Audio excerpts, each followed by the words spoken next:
Morning, welcome to Peas in a Pod. We haven't had a lot of filming lately because it's just a case of being that busy really. So, but what we'd do this morning is just give a quick look round at where we're at with stuff, or more like where I'm at on this allotment. In this greenhouse then, I've picked out my four biggest, not necessarily best giant cabbage. They're going in that bed. They're getting planted today, all being well. The bed is a mixture of horse manure, horse manure, leaf mould, I think it had in. Leaf mould it's had in, yeah. Bat.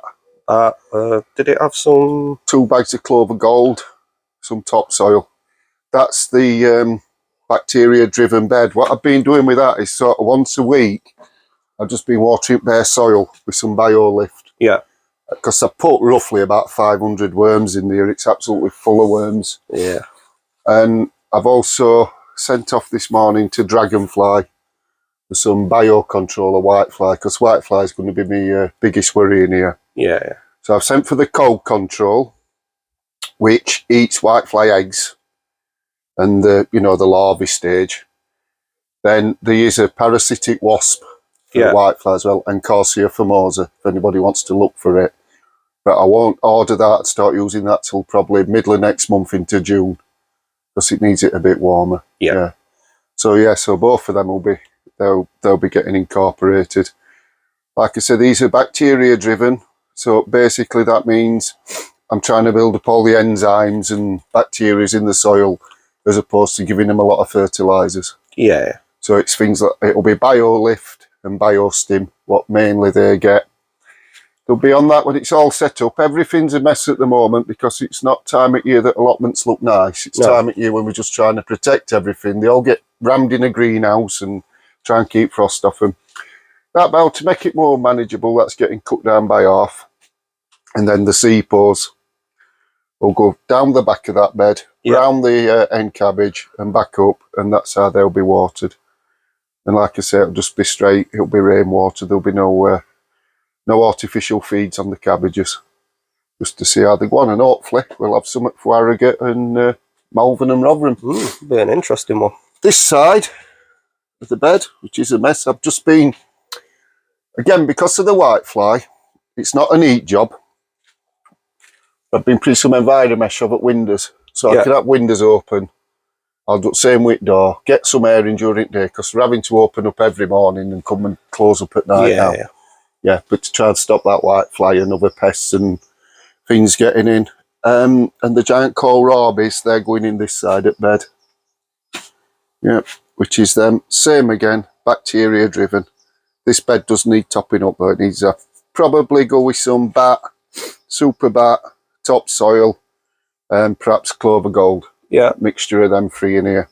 Maybe a bit of leaf mould. I'm just looking again, another red cabbage from giant seed. It's got to be a throwback, that, hasn't it? It's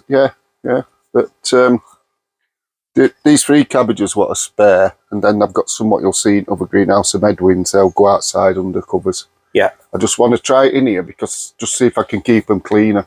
Yeah. And obviously you've got more management when they're in here. Yeah, and like obviously we're being bacteria driven, this bed. If people can think back to one of the other videos where we showed, I think it was from last year, where you had some collies and cabbage in this. That looked absolutely amazing, didn't it? They did well. I think we put that on YouTube, but definitely on TikTok. But the other thing what we'll do for this bed as well is that microbial soup. Yes. We'll get some of that going again, which is a bacteria-driven feed, which I'll show you. It's easy. It's just you need grass cuttings, water, and an air pump or air storm. So yes, that's pretty much what's happening in here at the minute. Then we'll have a quick look outside on here, Dan. Yeah. Stuff in here is we've got pumpkins, giant marrows, giant pumpkins to go in. There's a bit of weed growth still on here. That's not because I couldn't be bothered to weed it, but it doesn't hurt to leave a bit on during winter sooner than bare soil, because it'll help hold your nutrients and it'll help with your soil structure. Yeah. So it's helping against erosion. But that now, I've got my hoe out. that's coming off today or tomorrow, so we're going to get shut of that because it's mid-April now. We're warming up. Some cabbage what I grew through winter, some Savoy cabbage, which looked absolutely banging, but I won't grow again because they didn't hold. They were ready, then in a week they'd blown. Yeah. So I'll go back. They were resolution. I'll go back to doing Tundra because Tundra will hold its head without bolting a lot better than what these are. It's a pity because they were a decent looking cabbage. They might still be odd one I can salvage. Though. Yeah, possibly. Yep. So just again, still a mess. It'll all getting cleared out, but a few bits in the net tunnel. Just cooling them celery down now. They were from seed, Victoria. Set them off back end of January, I do believe, into early February. And then we've got a few carrots in buckets done. And the parsnips in the tube, trying to get a long parsnip, which are Gladiator. Yeah. The parsnip, so that's what's in there. All this is getting cleared out. Because there's some mortar pots to go in here for 2 blanch leeks. They'll be getting grown in there. Ooh. I'll have walked down here.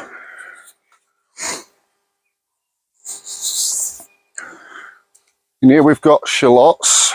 They went in on shortest day, which is roughly 21st of March. There's red and green in there. Not green, brown in it. Gold. Red and gold. And peas what I haven't got put out yet, just because of lack of time really. And I might let you have them if you want them, Dan, and plant them in your plot. Yeah, whatever. We'll make some room. Yeah. I've just given them a feed, potato fertiliser this morning. Yeah.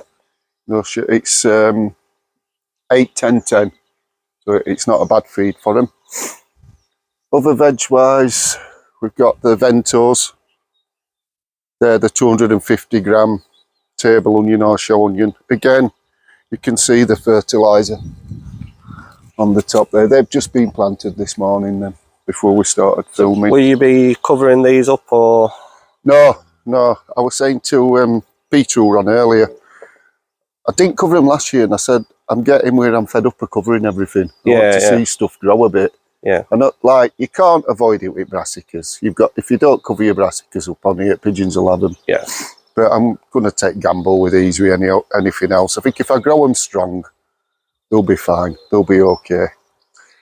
Collies, I think I've had an issue with club root in that bed, Dan. Yeah. They're Jerome.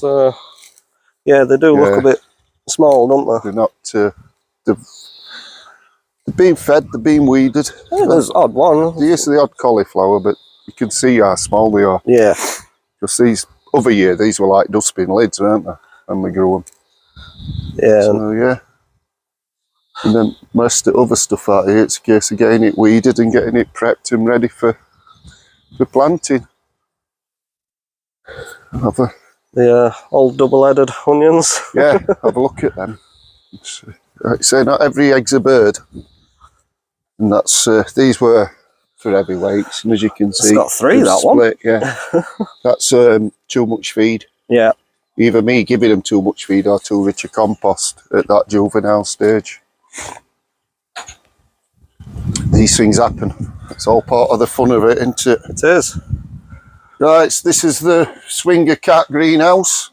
Squeeze in. So we've got the heat on in here, so I'm trying to protect as much as I can. Temperatures, we had a frost last week, it's still dropping. My big onions, they slowed right down.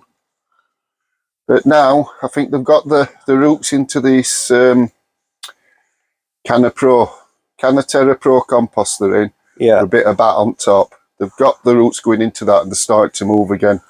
That's come on 1.5 inches in 10 days now. That's 9.5 inch at the bottom. Great, and it was sat at 8 inch for a long time.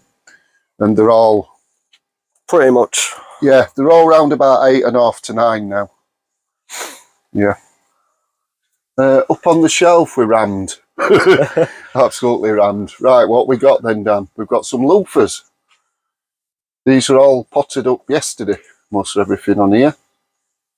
Yes, there's something different. I had them seeds given, so I'm going to give them a try. I think they have a section in Malvern for either longest or heaviest loafer, so we'll have a go for that. Yeah. I'll not be keeping all them. I'll probably just grow 3 because they are quite. They're a greenhouse plant. They're a climber, and apparently they're really invasive.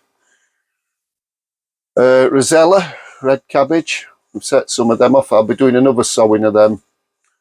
Probably another week, 2 weeks. Once I prick these out, which that's getting its first true leaf on, so they'll not be long, I'll do another sowing. Same with the Calabrese. That's monoclona or Monclaw. Got to sow them again. They aren't come. Them Raoul cauliflowers. Okra. I thought I'd try them this year. Lady's finger or bindu. That's them. We got the giant pumpkins done. We're enough here. Yeah. There's 6 of them. They're looking good. They've just got potted up. The thing with if you're going to do the giant stuff, like especially in the cubric family, pumpkins, marrows, etc., you've got to keep moving them on. Yeah. Don't let them get pot bounded anywhere. Keep potting them, keep moving them. Same with the onions when you're growing your big onions. Yeah, the marrows. And we've got a couple, one of lads gets them, and I've ended up with 1 or 2. We've got a couple of heirloom tomatoes done this year. Oh. Black pineapple. Yep. Yep. And green zebra. I keep calling that green goblin. No Spider-Man. Yeah. So that's the 1 seed. One seed challenge. For the 1 seed challenge. Yeah, but I think we started that too late, really. Yeah. But I think what we'll say is second week in June, I think. Yeah. Because coronation's too early. It's like next month. Probably not. Nobody will have any. So, although the mazes, which I'll show you, I've had some off of them. Yeah, that's about it. Veg-wise, we've got that. I don't know if you can see it. Might have to come past me, Dan. Can you get the old CSX leak that's gone into a 50 litre? I have a few more of them, which I'll show you of a greenhouse, which won't potting up. Oh. Yep. The onions I've started using. It's not cheap. It's a good opening line, that, isn't it? It's not cheap. Yeah. I think it's about 15 quid a litre. That's a foliar feed. Yeah, Overgrow, optical foliar. Yeah. It smells like it's got neem oil in when you spray it, but they're responding to it. You know, the new leaves are looking good. They're coming on. They are. So yeah, that's from Nasser Hydroponics. If anybody's interested in that, give them a little plug because they're very good.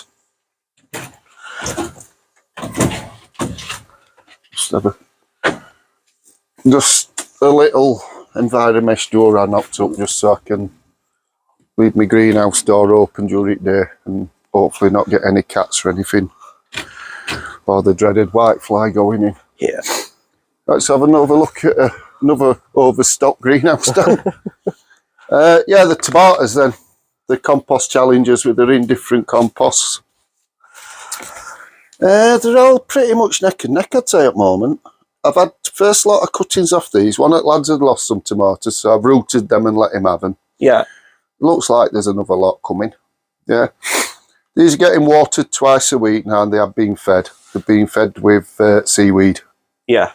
Seaweed feed.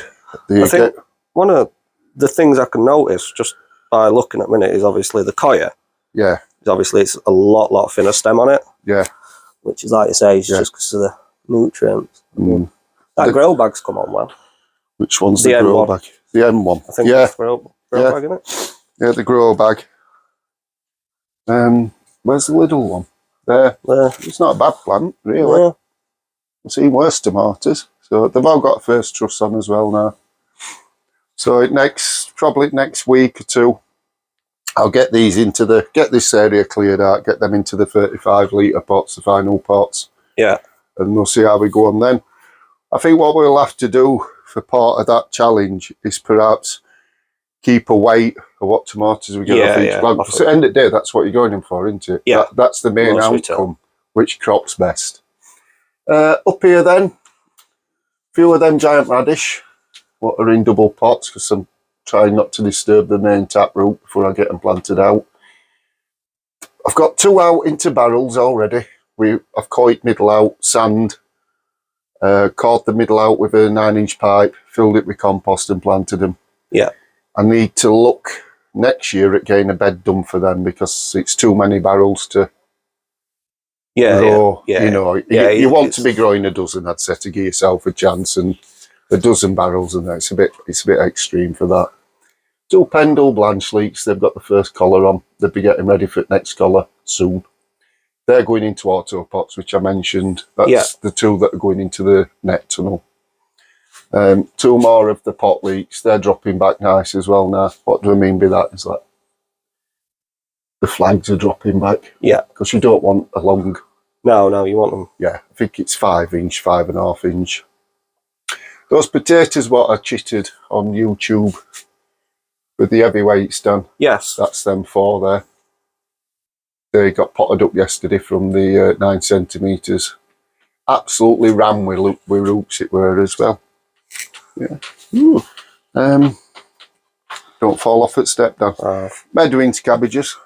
Pick best of them out, potted them up, giant cabbages. They'll get grown outside under nets. Yeah. We'll see how they go on.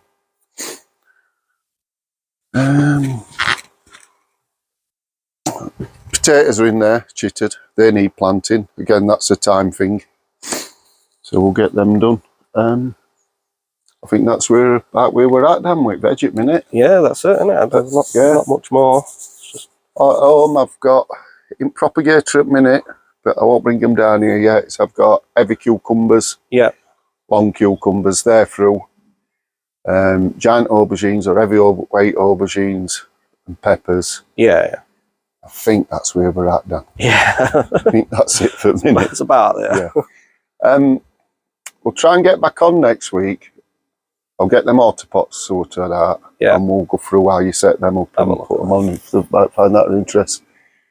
And in the meantime, you might see it, you might not, but we'll be tater planting. I've got to get my taters in and sorted, get rid of weeds and that, get everything just tidied up and get going now. That's it. It's hit the ground running now. There's no reasons not to, really. Just keep your eye on night temperatures and see you soon, then. See you later.